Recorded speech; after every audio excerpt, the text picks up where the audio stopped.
Loan app തട്ടിപ്പിൽ കേരളത്തിൽ ഇഡിയുടെ ആദ്യ അറസ്റ്റ്. 4 ചെന്നൈ സ്വദേശികളെ ഇഡി അറസ്റ്റ് ചെയ്തു. ഡാനിയൽ സെൽവകുമാർ, കതിരവൻ രവി, ആൻഡോപോൾ പ്രകാശ്, അലൻ സാമുവൽ എന്നിവരാണ് അറസ്റ്റിലായത്. കേരളത്തിൽ രജിസ്റ്റർ ചെയ്ത 10 കേസുകളിലാണ് ഇഡിയുടെ അറസ്റ്റ് വരുന്നത്. ലോൺ ആപ്പിൽ രജിസ്റ്റർ ചെയ്ത രേഖകൾ ദുരുപയോഗം ചെയ്തു. ലോൺ ആപ്പിൽ രജിസ്റ്റർ ചെയ്യുമ്പോൾ ഫോണിന്റെ നിയന്ത്രണം പ്രതികൾ കൈക്കലാക്കുന്നു. മോർഫിങ്ങിലൂടെ നഗ്ന ചിത്രങ്ങൾ കാട്ടി ഇടപാടുകാരിൽ നിന്നും വലിയ തുക തട്ടിയെന്നും കണ്ടെത്തൽ വരികയാണ്. ബിജു പങ്കജ് വാർത്തയുടെ വിശദാംശങ്ങൾ നൽകാൻ ചേരുന്നു. ബിജു, അത്യന്തം ഗൗരവത്തോടുകൂടി കേരളം ചർച്ച ചെയ്ത ഇവിടെ തന്നെ ഇരകളായിട്ടുള്ള ആളുകൾ ഉള്ള ഒരു സംഭവത്തിലാണ് അതിൻ്റെ ഫോളോ അപ്പ് വരുന്നത്. ഇഡിയുടെ വളരെ പ്രധാനപ്പെട്ട കണ്ടെത്തലുകളും അറസ്റ്റും സംബന്ധിച്ച വിശദാംശങ്ങൾ. പ്രജീഷ്, നമ്മൾ ഈ പലപ്പോഴും ഒരു കുടുംബത്തിലെ പലരും ആത്മഹത്യാശ്രമം നടത്തി, അങ്ങനെ ആ കേസ് റിപ്പോർട്ട് ചെയ്യുമ്പോഴാണ് ഈ ലോൺ ആപ്പാണ് അതിൻ്റെ പിന്നിൽ, അതിനകത്തെ ഒരു തട്ടിപ്പിലകപ്പെട്ടു എന്നറിയുന്നത്. അങ്ങനെ 10 കേസുകൾ, ചില കേസിൽ ആത്മഹത്യ വരെ നടന്നിട്ടുണ്ട്, ചില കേസിൽ ആത്മഹത്യാശ്രമം വരെ നടന്നിട്ടുണ്ട്. അങ്ങനെ സംസ്ഥാന പോലീസ് രജിസ്റ്റർ ചെയ്ത 10 കേസുകൾ ഏറ്റെടുത്തുകൊണ്ടാണ് ഇഡി ഇപ്പോൾ ഒരു നിർണായക നീക്കം നടത്തിയിരിക്കുന്നത്. ഈ കേസിൽ ഇഡി ഇന്ന് കോടതിയിൽ ഇതിൻ്റെ ഫുൾ പ്രൊസീഡിങ്സ് നമുക്ക് പങ്കാളിത്തം വഹിക്കാൻ പറ്റിയിട്ടുണ്ടായിരുന്നു. ഈ 4 പ്രതികളെയും കോടതിയിൽ കൊണ്ടതിന് ശേഷം അതിൻ്റെ പ്രോസിക്യൂട്ടർ പറഞ്ഞ ഒരു കാര്യമുണ്ട്. അതായത് അതിൻ്റെ അന്വേഷണ റിപ്പോർട്ടിലും പറയുന്ന കാര്യം ഇതാണ്. അതായത് ഈ ആപ്പുകൾ, അതായത് വാട്സപ്പിൽ സന്ദേശങ്ങളായിട്ട് വരും. ഈ ആപ്പുകൾ നിങ്ങൾ ഡൗൺലോഡ് ചെയ്ത് കഴിഞ്ഞാൽ നിങ്ങൾക്ക് ലോൺ കിട്ടും. അങ്ങനെ സാമ്പത്തിക പ്രതിസന്ധിയുള്ള ആൾക്കാർ വളരെ പെട്ടെന്ന് തന്നെ പൈസ കിട്ടാൻ വേണ്ടി ഈ ആപ്പുകൾ ഡൗൺലോഡ് ചെയ്യും. ഡൗൺലോഡ് ചെയ്താൽ തന്നെ നിങ്ങളുടെ മൊബൈലിലെ എല്ലാ വിവരങ്ങളും ആ നിമിഷം അവർ കൈക്കലാക്കും. ഇതിന് ഈ ചൈനീസ് സാങ്കേതിക വിദ്യയാണ് ഈ പ്രതികൾ ഉപയോഗിക്കുന്നത്. അങ്ങനെ ഈ ലോണ് കിട്ടിക്കഴിഞ്ഞാൽ വളരെ ചെറിയ എമൗണ്ട് ആദ്യം കിട്ടും. ഇവിടെ ഒരു എക്സാമ്പിൾ പറയുന്നു, 1,70,70,000 രൂപ ലോൺ എടുത്ത വ്യക്തിയോട് 4 ലക്ഷം രൂപ വളരെ ചുരുങ്ങിയ ദിവസങ്ങളിൽ തിരിച്ചു കൊടുക്കാൻ പറഞ്ഞു. അയാളത് പറ്റില്ല എന്ന് പറഞ്ഞു. അപ്പോൾ അയാളുടെ മൊബൈലിൽ നിന്ന് അയാൾ അറിയാതെ സ്വകാര്യ വിവരങ്ങൾ പുറത്തു കൊടുക്കുന്ന ഭീഷണിപ്പെടുത്തുക. അപ്പോഴാണ് അയാൾ മനസ്സിലാക്കുന്നത് ഈ ആപ്പ് ഡൗൺലോഡ് ചെയ്ത് എടുത്തപ്പോൾ അയാളുടെ കംപ്ലീറ്റ് ഡേറ്റയും അവരുടെ കയ്യിലെടുത്തു. ഉടനെ അയാൾ ഈ പൈസ കൊടുത്ത് തടിയൂരി. അങ്ങനെ കോവിഡിന് ശേഷമാണിത് ഈ ആപ്പ് ലോണുകൾ സജീവമാകുന്നത്. ഞെട്ടിക്കുന്ന ഒരു സംഭവം, 2025 ഇതുവരെ 1,651 കോടി രൂപ ഇങ്ങനെ രാജ്യമാകമാനം വ്യാജ ലോൺ ആപ്പ് തട്ടിപ്പ് വഴി ഈ സംഘം തട്ടിപ്പ് നടത്തിയിട്ടുണ്ട്. ഇപ്പോൾ പിടിയിലായിട്ടുള്ള ഈ 4 പേരും പരൽമീനുകൾ മാത്രമാണ്. വലിയ ശൃംഖലകൾ ഇനിയും പുറത്തു വരാനുണ്ടെന്നാണ് പറയുന്നത്. അങ്ങനെ ഈ 1,651 കോടി രൂപ ഇഡിയിൽ റിപ്പോർട്ടിലുള്ള എക്സാക്ട് എമൗണ്ടാണ്. ഇതിൽ ഇപ്പോൾ പിടിയിലായിരിക്കുന്ന 1-ാം പ്രതി ഡാനിയൽ സെൽവകുമാറിൻ്റെ അക്കൗണ്ടിൽ 115 കോടി രൂപയാണ് കണ്ടെത്തിയത്.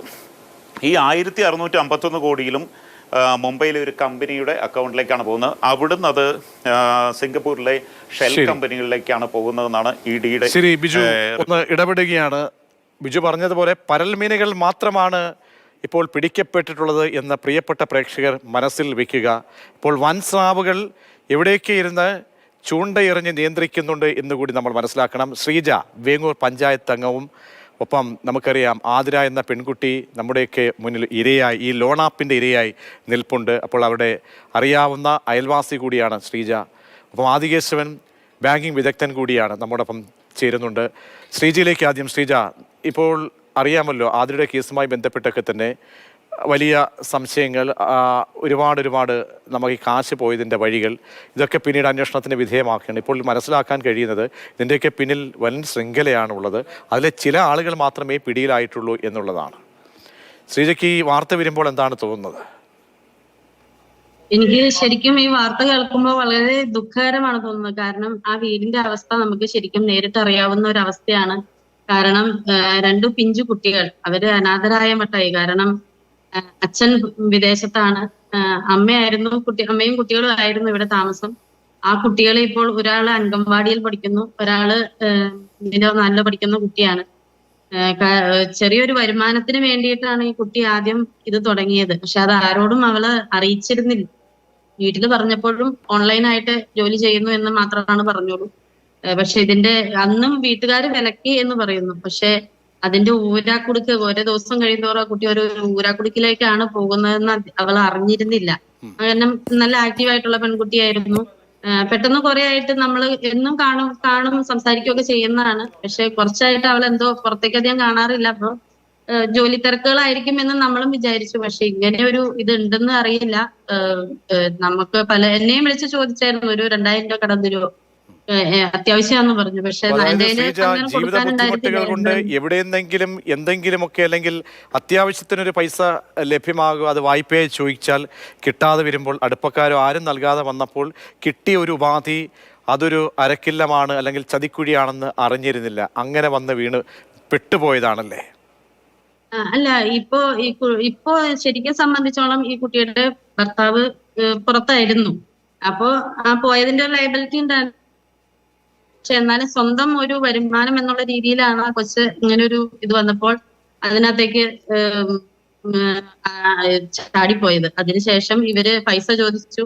ആദ്യം കുറച്ച് പൈസ ഇട്ട് കൊടുത്തു, പൈസ ചോദിച്ചു. പൈസ കിട്ടാതെ വന്നു കഴിഞ്ഞപ്പോ കൊച്ചിന്റെ മോർഫ് ചെയ്ത ചിത്രങ്ങൾ ആദ്യം അയച്ചു കൊടുത്തു. അപ്പോഴും ഇവരെ വീട്ടിലുള്ളവർ ഇവര് ഫോൺ വരുമ്പോ ഭയങ്കര അസ്വസ്ഥതയായിട്ട് കാണുന്നുണ്ടെന്ന് പറഞ്ഞു. മരണശേഷമാണ് ഇതെല്ലാം നമ്മൾ അറിയുന്നത്. അത് കഴിഞ്ഞ് ഈ കുട്ടിയുടെ ഹസ്ബൻഡിന് മോർഫ് ചെയ്ത പണം അയച്ചു കൊടുത്തു. അപ്പോ അദ്ദേഹം തിരിച്ചു വിളിച്ചപ്പോഴേക്കും അയച്ചു കൊടുക്കും എന്ന് പറഞ്ഞ് ഭീഷണിപ്പെടുത്തി അയച്ചു കൊടുത്തു എന്ന് പറഞ്ഞ് ഭർത്താവ് വിളിച്ചപ്പോഴേക്കും ആള് തൂങ്ങിയിരുന്നു. അങ്ങനെയാണ് ആ കൊച്ച് ആരെങ്കിലോടൊന്ന് പറഞ്ഞായിരുന്നെങ്കിൽ, മനസ്സോടൊന്ന് പറഞ്ഞായിരുന്നെങ്കിൽ ചിലപ്പോ ആ കുട്ടിക്ക് ഇതിനകത്തുനിന്ന് രക്ഷപ്പെട്ടു പോരാൻ സാധിക്കുകയായിരുന്നു. തീർച്ചയായും വളരെ നമ്മൾ ഗൗരവത്തോടുകൂടി, നമുക്ക് പല രീതിയിലും ഇത്തരം കെണികൾ വരാം, അത് ലോണാപ്പായം അല്ലാതെയും ഒക്കെ വരാം എന്നുകൂടി നമ്മൾ ചിന്തിക്കണം. അപ്പോൾ എല്ലാവരും, നമ്മളിപ്പോൾ ആധുനികമായിട്ടുള്ള ഒരു യുഗമാണ്, സാങ്കേതിക വിദ്യയുമായി നമ്മൾ ഇടപഴകുന്ന ഒരു കാലഘട്ടമാണ്. അപ്പോൾ എന്തും അതിൻ്റെ ഹാനികരമായ വശങ്ങൾ ഒരുപാടുണ്ട്, അതിലേക്ക് നമ്മൾ പെടാതിരിക്കുക വളരെ പ്രധാനപ്പെട്ട ഒരു പോയിന്റ് കൂടിയുണ്ട്. ഇപ്പോൾ ആദികേശവൻ ബാങ്കിങ് വിദഗ്ധൻ നമ്മുടെ മുന്നിലുണ്ട്. ആദികേശവൻ സാർ, നമ്മൾ ഇതുമായി ബന്ധപ്പെട്ട് കഴിഞ്ഞ 2 ആഴ്ച മുമ്പ് വളരെ ഈ തട്ടിപ്പുമായി ബന്ധപ്പെട്ട കാര്യങ്ങൾ ചർച്ച ചെയ്തപ്പോൾ ഈ ഗോൾഡൻ അവറിനെ കുറിച്ച്, ഈ പണം പോകുന്നതുമായി ബന്ധപ്പെട്ട് നമ്മൾ ചർച്ച ചെയ്തു. ഒരു സമയത്തിനുള്ളിൽ അതിൻ്റെ അറിയിപ്പ് കൊടുത്തു കഴിഞ്ഞാൽ പണം തിരികെ പിടിക്കാം. പക്ഷേ അതിനേക്കാൾ ഒരു വലിയൊരു ചതിയാണ് ഈ ഇൻസ്റ്റൻറ്റ് ലോൺ ആപ്പ് എന്ന ഈ പല തട്ടിപ്പുകളിലെ ഒന്ന്. അപ്പോൾ അതിൽ നമ്മൾ എത്രത്തോളം ജാഗ്രത പാലിക്കണം? ഇന്നത്തെ EDയുടെ അറസ്റ്റിൽ 1, 2, 3, 4 പേരൊക്കെ ചെന്നൈയിൽ നിന്ന് അറസ്റ്റിലായിട്ടുണ്ട്. അപ്പോൾ ഈ വലിയ ശൃംഖലയിലേക്ക് അവരുടെയൊക്കെ അറസ്റ്റ് ഒന്നുമല്ല എന്നല്ലേ നമ്മൾ മനസ്സിലാക്കേണ്ടത്? എങ്ങനെ നമ്മൾ കരുതണം സാർ? അതായത് നമ്മൾ മനസ്സിലാക്കേണ്ടത് ഇതൊരു വലിയ ഓർഗനൈസ്ഡ് ആയിട്ട് പ്ലാൻഡ് ആയിട്ടും ചെയ്യുന്ന തട്ടിപ്പുകളാണ്. ഇത് 1-2 വ്യക്തികളല്ല, ഇതിന് പുറകെ വലിയ ഗാങ്ങുകളുണ്ട്. കാരണം ഇപ്പോ സൈബർ തട്ടിപ്പ് എന്നുള്ള രീതിയിൽ മാത്രം നോക്കുകയാണെന്നുണ്ടെങ്കിൽ നമ്മൾ നേരത്തെ പറഞ്ഞ 1616 കോടി എന്ന് പറയുന്നത് ഡിജിറ്റൽ അറസ്റ്റ് മൂലം നഷ്ടപ്പെട്ട തുക മാത്രമാണ്. കഴിഞ്ഞ വർഷത്തെ 9 മാസം ഏപ്രിൽ ടു ഡിസംബറുള്ള കണക്ക് സർക്കാർ പുറത്തുവിട്ടത് പ്രകാരം 11,333 കോടിയാണ് ഈ സൈബർ ഫ്രോഡ് മൂലം രാജ്യത്ത് നഷ്ടം ഉണ്ടായിരിക്കുന്നത്. 11,333 കോടി. അതില് 4,600 കോടി എന്ന് പറയുന്നത് സ്റ്റോക്ക് ട്രേഡിങ്ങുമായിട്ട് ബന്ധപ്പെട്ട, അത് മിക്കവാറും അതൊരു ശരിക്കും പറഞ്ഞാൽ ഇപ്പോൾ നമ്മൾ സംസാരിച്ച രീതിയിലുള്ള ഒരു ബാക്ക്ഗ്രൗണ്ട് അല്ല. അതില് ഈ സ്റ്റോക്ക് മാർക്കറ്റിൽ ട്രേഡ് ചെയ്യുന്ന ആൾക്കാർ അതിൽ ലാഭം കണ്ടിട്ട് അത് ശരിക്കും പറഞ്ഞാൽ അത്യാഗ്രഹം, ഗ്രീഡ് എന്ന് വേണം പറയാൻ. അപ്പൊ കൂടുതൽ ലാഭം പ്രോമിസ് ചെയ്യുന്ന ഏതെങ്കിലും ഒരു മെസ്സേജ് വരുന്നു, ആപ്പ് ഡൗൺലോഡ് ചെയ്യാൻ പറയുന്നു. ആ ആപ്പ് ഡൗൺലോഡ് ചെയ്യുമ്പോഴത്തേക്കും നമ്മുടെ വിവരങ്ങളെല്ലാം തന്നെ അവർക്ക് റീഡ് ചെയ്യാനായിട്ടുള്ള ഒരു മാർഗം നമ്മൾ സൃഷ്ടിച്ചു കൊടുക്കുന്നു. അവിടെ നമ്മൾ സൂക്ഷിക്കേണ്ടത് എന്താണ് സാർ? നമുക്കറിയാം ഈ ചില ആപ്പുകൾ പറയുന്നുണ്ട് അവര് ഈ പ്രശ്നങ്ങളില്ലാത്ത അല്ലെങ്കിൽ ഗുരുതരമല്ല അതിലേക്ക് എന്നൊക്കെ പറയുന്ന ചില ആളുകളുണ്ട്, അല്ലെങ്കിൽ അങ്ങനെ പറയപ്പെടുന്നുണ്ട്. ഇത്തരത്തിൽ ഓൺലൈനിലൂടെ വരുന്നത്, ഇപ്പോൾ ഫേസ്ബുക്കിലായാലും അല്ലെങ്കിൽ വാട്സാപ്പിലായാലും മറ്റേതെങ്കിലും ആപ്പ് ഡൗൺലോഡ് ചെയ്യുമ്പോഴൊക്കെ പരസ്യമായി ഇത്തരം ലോൺ ആപ്പുകളുടെ വലിയ ഒരു കൂണുപോലെയാണ് ഇങ്ങനെ മുളച്ച് മെസ്സേജുകൾ വരുന്നത്. അപ്പോൾ നമ്മൾ എന്താണ് കരുതിയിരിക്കേണ്ടത്? പലരും ഈ ശ്രമിക്കുന്നത് എന്താണ്, 10,000 2,000 അല്ലെങ്കിൽ ബ്ലേഡ് വലിച്ചക്കാരെ സമീപിക്കാതെ, അല്ലെങ്കിൽ 10,000 ചോദിക്കുമ്പോൾ അവരെ പോയി അവരോട് കേഴാതെ എളുപ്പം ആക്സസ് ചെയ്യാൻ കഴിയുന്ന ഒരു സംവിധാനം എന്ന രീതിയിൽ ഒരു തെറ്റിദ്ധാരണ കൂടി ജനങ്ങൾക്കുള്ളപ്പോൾ. അതെ, അത് ഒരു വിഭാഗം മാത്രമാണ്. അപ്പൊ ആപ്പിന്റെ കാര്യം മാത്രം നമ്മൾ നോക്കുകയാണെന്നുണ്ടെങ്കിൽ ഈ ആപ്പ് ആപ്പിൾ പ്ലേ സ്റ്റോറിൽ നിന്നും നമ്മൾ ആപ്പ് ഡൗൺലോഡ് ചെയ്യുകയാണെങ്കിൽ സാധാരണഗതിയിൽ ഈ ഒരു ബുദ്ധിമുട്ട് വരാറില്ല. ഇത് സംഭവിക്കുന്നത് ഈ അനധികൃതമായ അല്ലെങ്കിൽ അതിന്റെ ഒറിജിൻ നമുക്ക് മനസ്സിലാക്കാൻ പറ്റുന്നില്ല. ഒരു മെസ്സേജ് വരുന്നു, SMS ആയിട്ടോ വാട്സാപ്പ് ആയിട്ടോ, എന്നിട്ടൊരു ലിങ്ക് അതിന്റെ കൂടെ അയച്ചു തരുന്നു. നമ്മൾ ആ ലിങ്കിൽ ക്ലിക്ക് ചെയ്ത് കഴിഞ്ഞാൽ ഒരു ആപ്പ് ഡൗൺലോഡ് ചെയ്യാം എന്നുള്ള വിവരവും കൂടി കിട്ടുന്നതിന്റെ അടിസ്ഥാനത്തിൽ നമ്മൾ ചെയ്യുന്നു. ഇതൊക്കെയാണ് ഇതിലെ ചതിക്കുഴികൾ. രണ്ടാമത്തെ കാര്യം, ഈ സ്മാർട്ട് ഫോൺ നമ്മൾ പറയുന്നുണ്ടല്ലോ, സ്മാർട്ട് ഫോൺ എന്ന് പറയുന്നത് നമ്മൾ പരക്കെ ഉപയോഗിക്കുന്ന ഈ സാധനം ശരിക്കും പറഞ്ഞാല് ഇതൊരു കമ്പ്യൂട്ടർ വിത്ത് കോളിംഗ് ഫെസിലിറ്റി, അങ്ങനെ വേണം നമ്മൾ ഇതിനെ കാണാൻ. ഇതൊരു ഫോൺ നമ്മൾ മറ്റുള്ള ആവശ്യങ്ങൾക്ക് വേണ്ടി ഉപയോഗിക്കുന്നതല്ല. ശരിക്കും പറഞ്ഞാല് നമ്മളിപ്പം ബാങ്കിങ് ഇടപാട് നടത്താനായിട്ടും മറ്റുള്ള കാര്യങ്ങൾക്കും ഒക്കെ നമ്മൾ ഈ ഫോണിനെ ഉപയോഗിക്കുകയാണെന്നുണ്ടെങ്കിൽ നമ്മുടെ വ്യക്തിവിവരങ്ങൾ മുഴുവനുമുള്ള ഒരു കമ്പ്യൂട്ടറാണ് ഈ കയ്യിലിരിക്കുന്ന സാധനം.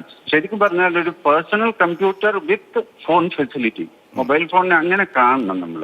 അപ്പോ വളരെയധികം സൂക്ഷിച്ച് ആവശ്യമില്ലാത്ത, അല്ലെങ്കിൽ നമുക്കിപ്പം ഈ ഈ ബ്ലേഡ് കമ്പനികളിൽ നിന്നും നമ്മൾ വായ്പ എടുക്കുന്നു എന്നൊക്കെ പറയുന്നു.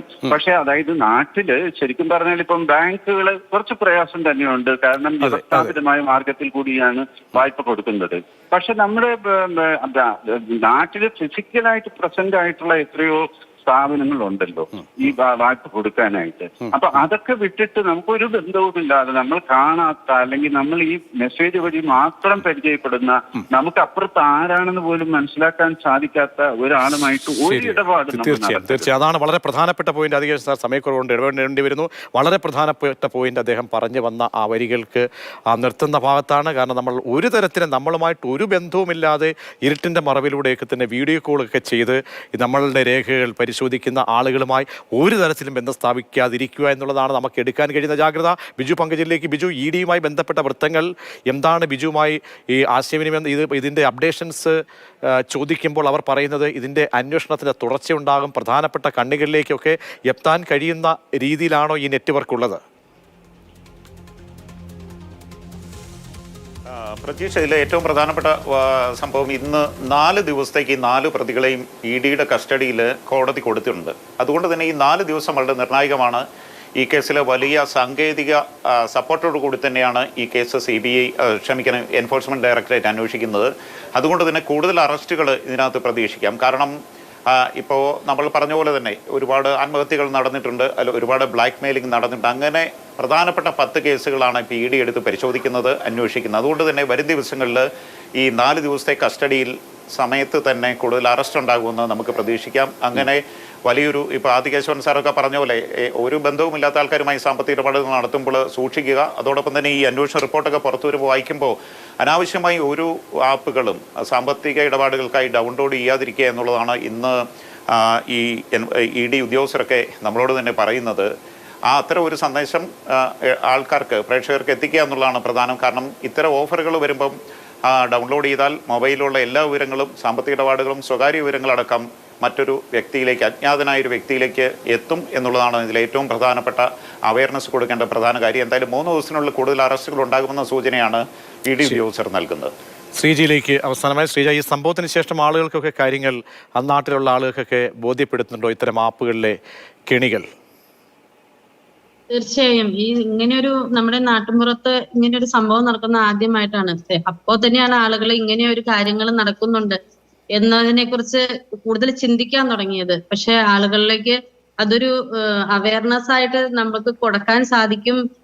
ഒരു ക്ലാസ്സുകളും മറ്റുമായിട്ട് ആളുകളിലേക്ക് ഇത് പല കുടുംബ യൂണിറ്റുകൾ അങ്ങനെയുള്ളിടത്തൊക്കെ ആളുകൾ ഇതിനെക്കുറിച്ച് സംസാരങ്ങൾ വന്നു. ആളുകൾക്ക് ഇതിനെക്കുറിച്ച് തന്നെ നമ്മൾ ഒരു ക്ലാസ് തന്നെ ഓരോ കുടുംബ യൂണിറ്റുകളിലും ചില സ്ഥലത്തൊക്കെ സംഘടിപ്പിക്കാൻ ഉണ്ടായി. കാരണം ഇതെന്താണ് എന്ന് ആളുകൾക്ക് പലരും ഇത് ചൂഷണം ചെയ്യപ്പെടുന്നുണ്ട്. കാരണം പൈസ കിട്ടും എന്ന് വരുമ്പോൾ നമ്മൾ ഈ പെട്ടെന്ന് പൈസ ഉണ്ടാക്കുന്ന മാർഗം എന്താന്ന് തേടി പോകുന്നവർക്ക് ഇപ്പൊ ആദികേശവൻ സാറ് പറഞ്ഞു, അപ്പത്തിരിക്കുന്ന ആളും കാണുന്നില്ല, പക്ഷെ നമ്മൾ അവരെ വിശ്വസിക്കുന്നു. അങ്ങനെ വിശ്വസിച്ച് പോകുന്നതാണ് എല്ലാവർക്കും പറ്റുന്ന ചതിക്കുഴി. അപ്പോൾ ചെറുപ്പം മുതലുള്ള ആളുകൾക്ക് അങ്ങനെയുള്ള ഒരു അവയർനെസ് ക്ലാസ്സുകൾ ചില കുടുംബയോഗങ്ങളിൽ കൊടുത്തിട്ടുണ്ട്. അപ്പോൾ ആളുകൾക്ക് ഇപ്പൊ അതിനെക്കുറിച്ച് അറിയാം. ഇങ്ങനെ ഒരു സംഭവം നമ്മുടെ നാട്ടിൽ നടക്കുമ്പോൾ അങ്ങനെ ഈ കാര്യം നമ്മൾ സൂക്ഷിക്കേണ്ടതാണ്, ഈ വരുന്ന ആപ്പുകളും മറ്റും സൂക്ഷിക്കേണ്ടതാണ് എന്നൊരു അവയർനെസ് ആളുകൾക്ക് കിട്ടിയിട്ടുണ്ട്. കാരണം നമ്മുടെ നാട്ടിൽ ഇങ്ങനെ ആദ്യമായിട്ടൊരു സംഭവമാണല്ലോ. അപ്പൊ ആളുകൾക്ക് അങ്ങനെ ഒരു പേടി ഇപ്പൊ ഉണ്ട്. തീർച്ചയായും വളരെ വ്യക്തമാണ്. വളരെയധികം നന്ദി ശ്രീജ. അപ്പം ആദികേശവൻ സാർ വളരെ പ്രധാനപ്പെട്ട പോയിന്റാണ് അദ്ദേഹം പങ്കുവെച്ചത്. നമ്മൾക്ക് ഒന്നേ പറയാനുള്ള, കാരണം സാങ്കേതിക വിദ്യ അനുദിനം വർദ്ധിക്കുന്നതാണ്. കാരണം ഇന്നത്തെ സാങ്കേതിക അല്ല, നമുക്കതിലും അഡ്വാൻസ്ഡ് ആയിട്ടുള്ള സാങ്കേതിക വിദ്യകൾ ഓരോ ദിവസവും മുന്നോട്ട് പോകുമ്പോൾ നമ്മൾ മൊബൈൽ ഉപേക്ഷിക്കുക എന്നുള്ളതല്ല, നമുക്ക് അതിലേക്ക് വരുന്ന അനാവശ്യമായിട്ടുള്ള മെസ്സേജസുകൾ അതിൽ ക്ലിക്ക് ചെയ്യാതിരിക്കുക, അനാവശ്യമായ ഓഫറുമായി വരുന്ന ഇത്തരത്തിലുള്ള മുഖമില്ലാത്ത മെസ്സേജുകൾ, ആപ്പ് വഴിയുള്ള സിഗ്നൽസ്, അതിലേക്ക് നമ്മൾ ചെന്നപ്പെടാതിരിക്കുക. നമ്മെ ഓഫാക്കാനുള്ള വലിയ ചതിക്കുഴികളായിരിക്കും അവർ ഒരുക്കിയിരിക്കുക എന്ന് മാത്രമേ പറയാനുള്ളൂ. അപ്പോൾ ED എന്തായാലും ഈ സംഭവത്തിൽ ഒരു ചടുലമായ അന്വേഷണം നടത്തുന്നു. പ്രതികൾ പിടിയിലായിട്ടുണ്ട്. അവരെ കേന്ദ്രീകരിച്ചുകൊണ്ട് ഇതിൻ്റെ പിന്നിൽ ആര് എന്നൊക്കെയുള്ള അന്വേഷണം നമുക്ക് പ്രതീക്ഷിക്കാം.